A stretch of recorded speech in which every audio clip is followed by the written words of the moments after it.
sisters from across the world and at home this evening.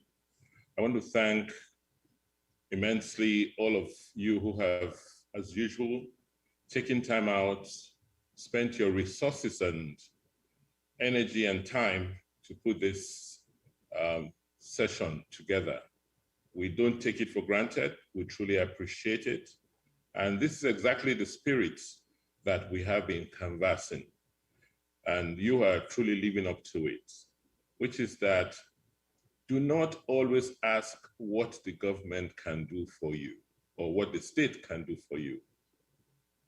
Perhaps you should now focus on what you can do for the state. And that is what some of you have started doing by putting your resources together and working in partnership with the state government to reach out to our brothers and sisters across the world and at home. This evening, I'm here to listen. You've heard a lot from the head of service, the head of the transition team, and our brother Austin Osakwe, who is also on the transition team. They have, in the last 30 or so minutes or more, tried to explain our purpose, what we have been doing in the last 6 months since we were inaugurated into office on November 12th. And I'm sure I cannot do it much better than they have, because they've been very lucid, they've been very clear, and they have touched on all the points, which can be summarized as follows: that I and my colleagues indicated interest to run for office. I came out to canvass and campaign, and I got overwhelming support from Edo people, and did promise that I was going to deliver the services they require, that I campaigned for or campaigned on. Now that they have given us the mandate, it is now important for us to show how we can deliver on the mandate and our promises. And we realized very early that we cannot deliver on these promises if we do not fix the engine of the vehicle that will take us to the destination, which is the civil service and the public service. And I want to thank the head of service and all the civil servants who have worked with us very diligently and assiduously over the last 6 months to rethink how we can deliver services to our people. It's been grueling, it's been very tedious, but I can assure you that what we're doing in Edo State is unrivaled in Nigeria today. And by the grace of God, the outputs, the outcomes of the hard work will begin to show very shortly. They have told you what we have done in terms of rethinking policy. What is the purpose of government? Should government be competing with its citizens, or should government be creating the environment, the enabling environment for its citizens to live life to their fullest? What should be the role of the people who are paid by government to provide these services? How do we monitor and coach them and train them to make sure that they deliver on these services to us? How do we reward them when they do deliver services? How does government raise money, required money, in the face of dwindling revenues from the national government to carry out these services? But underneath it all is, how do we even communicate and continue to build the trust of all our citizens in what we're doing so that we can continue to carry them along? While the presentations were going on, I was just browsing through the chat room, to see comments from several of you. And I want to thank Bamidele Baiton for that statement, where he referred us to the John Kennedy Jr. quote that ask not what the country or your nation can do for you. Tell what you can do for your state. I also saw comments about, expressing concerns about, helping allay the fears of public servants as we undertake reform. That is being done. We're carrying them along as much as we can, but we always realize that we have a covenant with God and with the people of Edo State. And the people have priority. So whatever will be an obstacle in our quest to deliver for our people will be removed. There are several other questions that have been raised in the chat room, but let me not preempt them. But to just thank all of you. I mean, the participation this evening has been awesome. 328, people listening in as I speak. I mean, in these days of COVID, I can't imagine what all that will take all of you. It would not have been allowed. So thanks to technology. I want to thank you for, dialing in, and to say that we want to make this a very interactive session. And I will just crave your indulgence to stop now so that we have time to take on some of your concerns and questions and issues and contributions that can help us fine-tune and strengthen the work we've done as we move Edo forward. Once again, on behalf of the government of Edo State, I want to thank the organizers who have put this event together immensely, and say we really, really appreciate your efforts, and God will continue to bless your efforts. Thank you. Thank you very much, Your Excellency. Thank you so very much. At this stage, I want to bring on Uncle Sonny Irabor to, of course, take us to the Q&A section, where he's going to read out the first three names who are going to ask their questions. Please be reminded that we have just 60 seconds to ask our questions. And of course, we do not want a pregnant question. Confine yourself to just one question. So we'll take the first three batch of questions, and of course, the governor is going to respond to the questions as they come. So Uncle Sonny Irabor, over to you.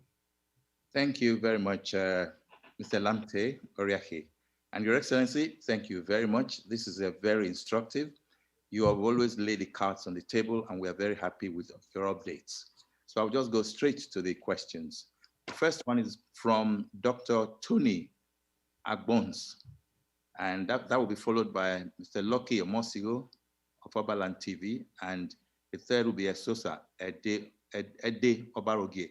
So Dr. Tony Agbons, please, straight to the point, 1 minute, thank you. Your Excellency, it is a known fact that internally generated revenue, IGRO, is vital to infrastructural development, more so with the dwindling federal allocation to states like you alluded to. So what are your strategies, sir, that you're putting in place, your administration is putting in place to show up our IGRO in Edo State? Your Excellency, do you want to take that answer, or do I Let me take all three. Can I take all three questions together? Yes, sir. Yes, sir. The next one is Lucky Omosigo of Oberland TV. Go ahead, please. Lucky Omosigo, please.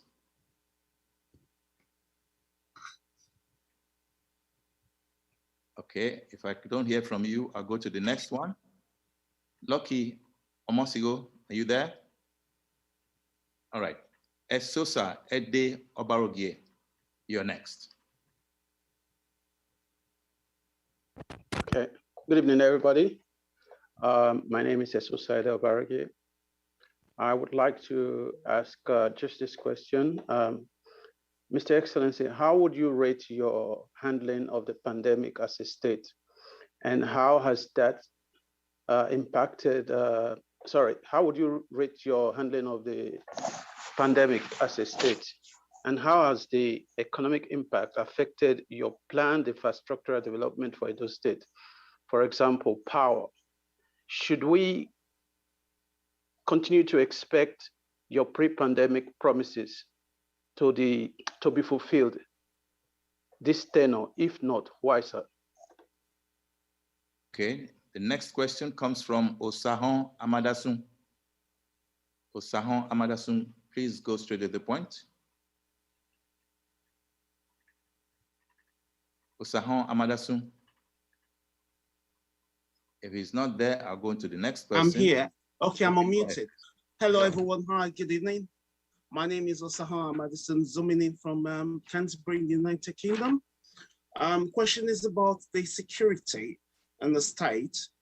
Just wanted to know what measures are being taken by the government to put in place extra security measures to ensure rural farmers are protected and other citizens as well. Thank you. Thank you. Philip, or many men? Philip, or many men? Please, next, go ahead. I think we already have a batch of 3 questions. Yes, can I just deal with this 3 and I'll take the next set? Yes, please. Thank you very much. Let me start with the issue of IGR, internally generated revenue. For us, this is very critical to our ability to perform as a government. The structure of the revenue streams to government today is about, I would say, just close to 70% of what we earn currently comes from federal receipts, crude oil sales, VAT, derivation, and so on. Only 30% comes from IGR.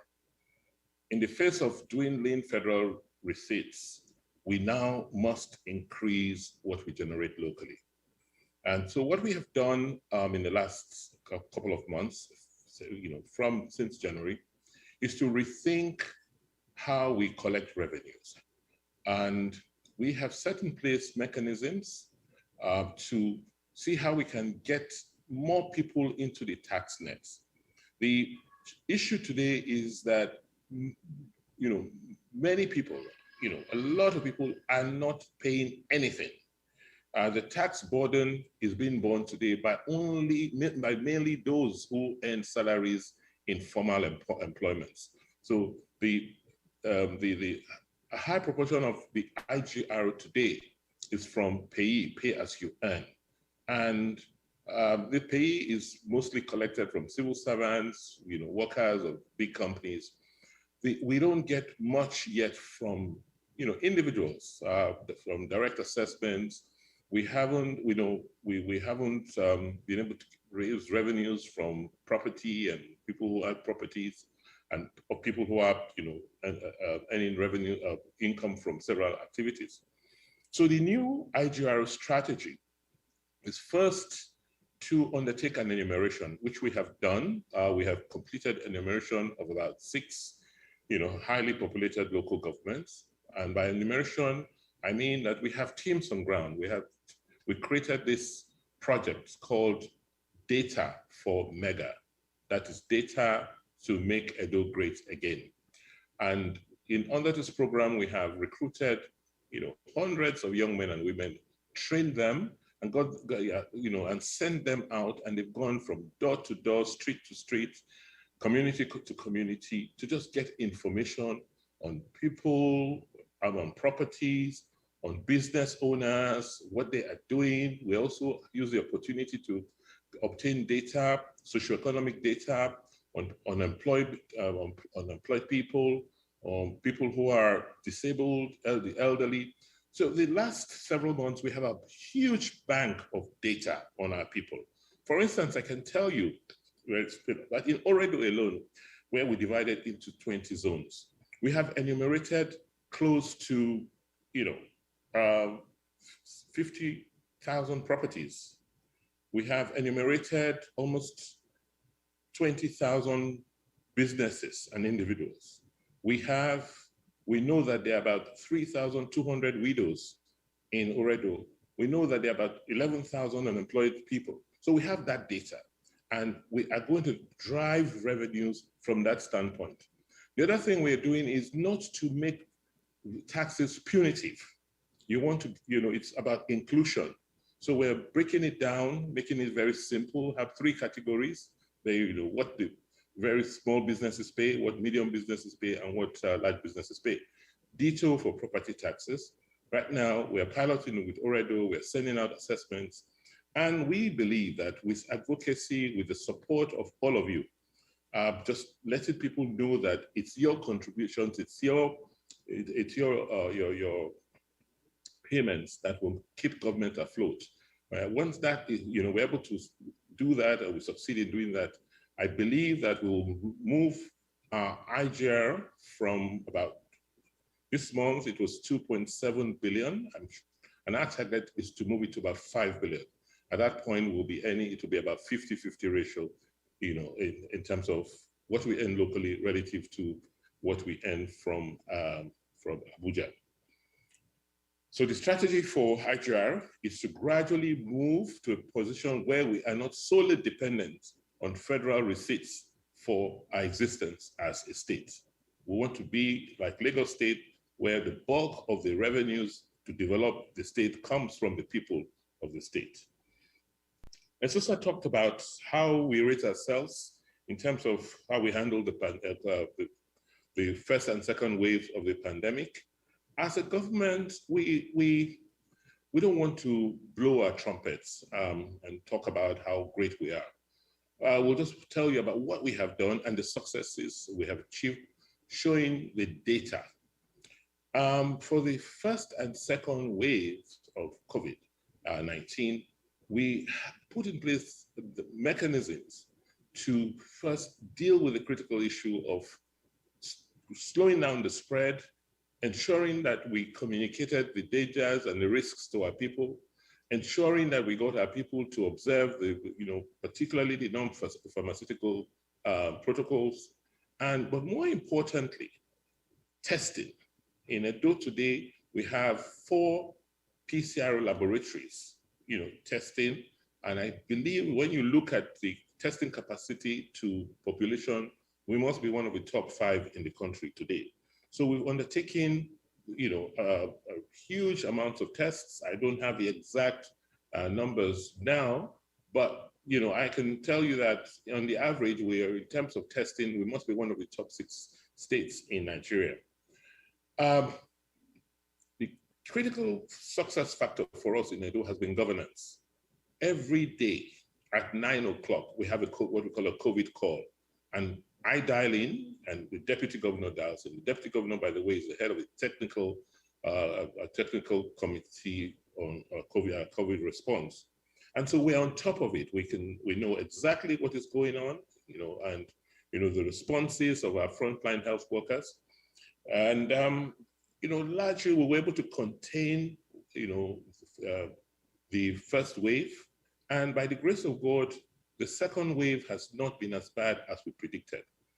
Yesterday, there was a press conference where we had to inform our people that we have to take extra measures against the third wave because of the evidence coming out of the epidemiological studies which we have undertaken. Because in our response, we have everybody coming in. We're lucky. We have 2 federal medical institutions, UBTH and Irawa Specialist Hospital, which is a center for COVID and Lassa fever in Africa. We've pulled in private hospitals, we've pulled in our government hospitals. So in our response, we have not just done it as government alone. We've pulled in all the resources we have, and we have the advantage of having very, internationally reputed scientists, epidemiologists who have designed a model, our COVID response model for us in the state. And from what they told us, that Edo State, particularly Oredo, has the highest mobility rate in the country. And if you know, COVID moves when it moves with people. So the more there's movement, the more there's the spread of COVID.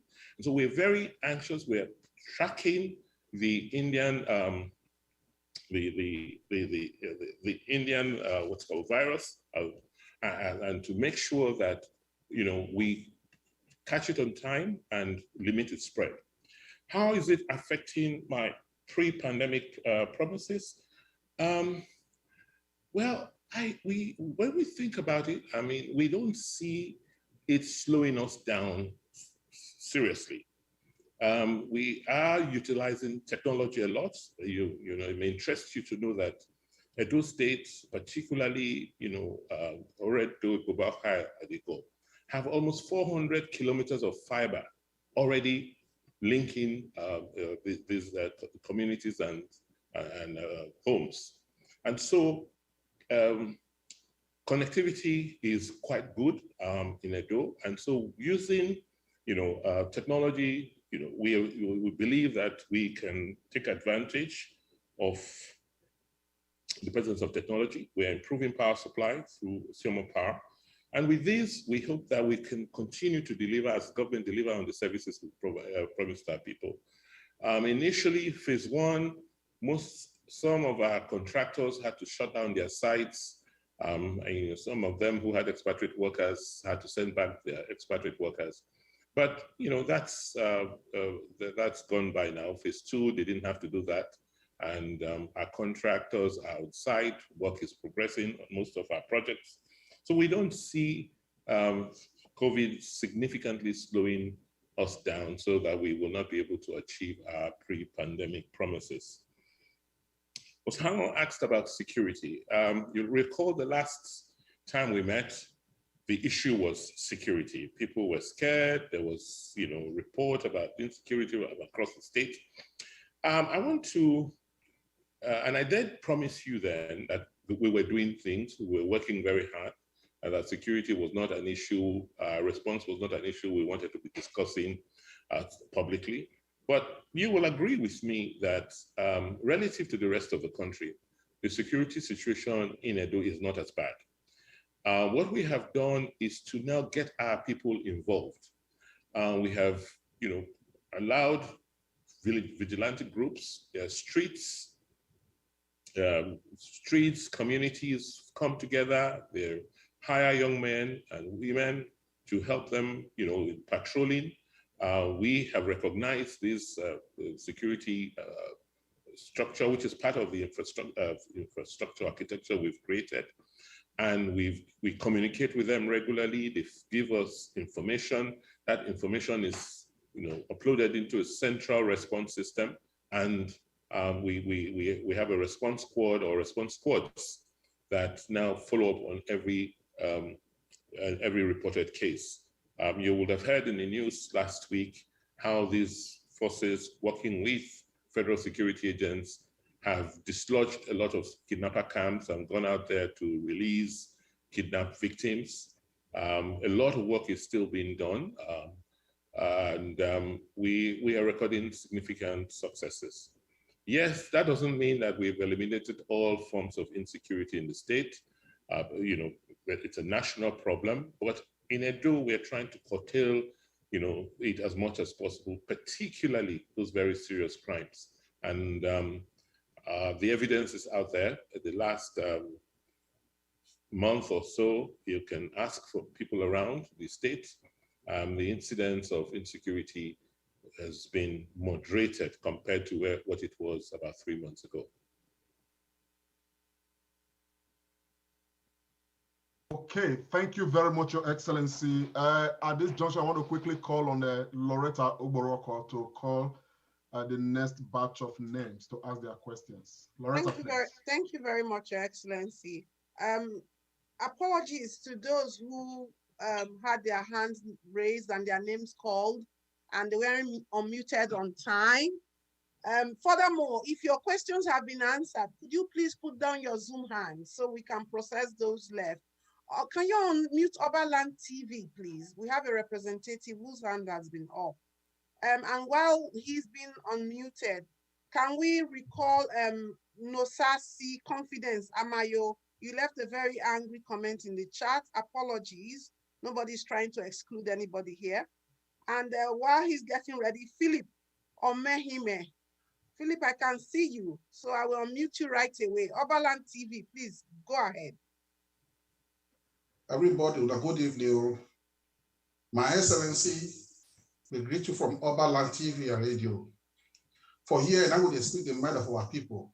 So this question, I mean, this one, My Excellency, because we, for this side, they hear different stories concerning security for Edo State.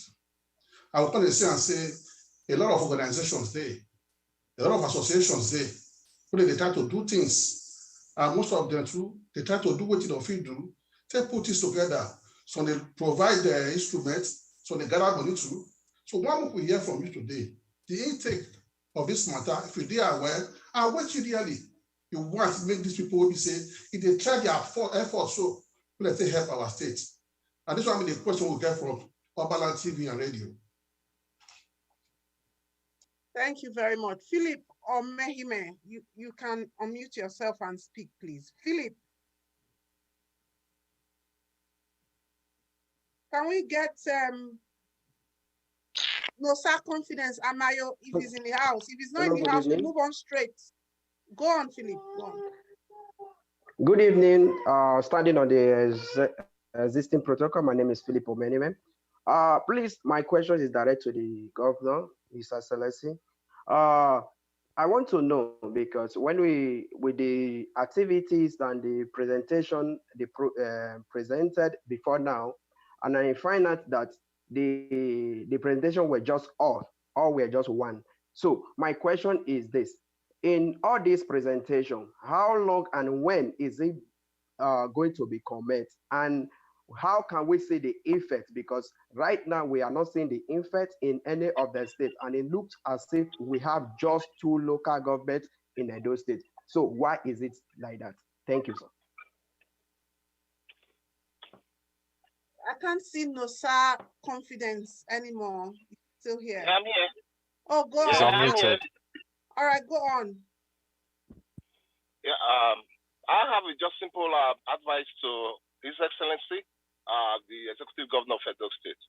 I think he said one thing that I really appreciated. I said, don't think about what your state or your country can do for you, but rather you think about what you can do for your country. And I think very well that a whole lot of us try to see what actually we can do for our state and what we can do for our country. His Excellency, I remember vividly very well when he was the chairman of the economic team, how some of us with my organization try to see that we bring donor agencies to see how we can make agriculture work in Edo State. Because then we've always told everybody that we need to diversify from an oil-based economy to an agricultural-based economy. Because agriculture is a mainstream that could really change any state and make any state great. First of all, there will be surplus food for our people. There will be raw materials for the creation of small-scale industries. Unemployment will be reduced. There will be surplus job creation for people. The one thing I want to please appeal to the governor to do is, we tried, my organization in partnership with the Ministry of Agri, to see that we put an agricultural policy in place in Edo State. So I want to ask His Excellency, why is still there not an agricultural policy in Edo State?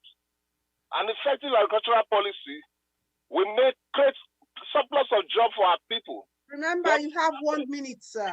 You do have 1 minute. It will provide tractors for every where we can produce surplus food. There will be job creations everywhere.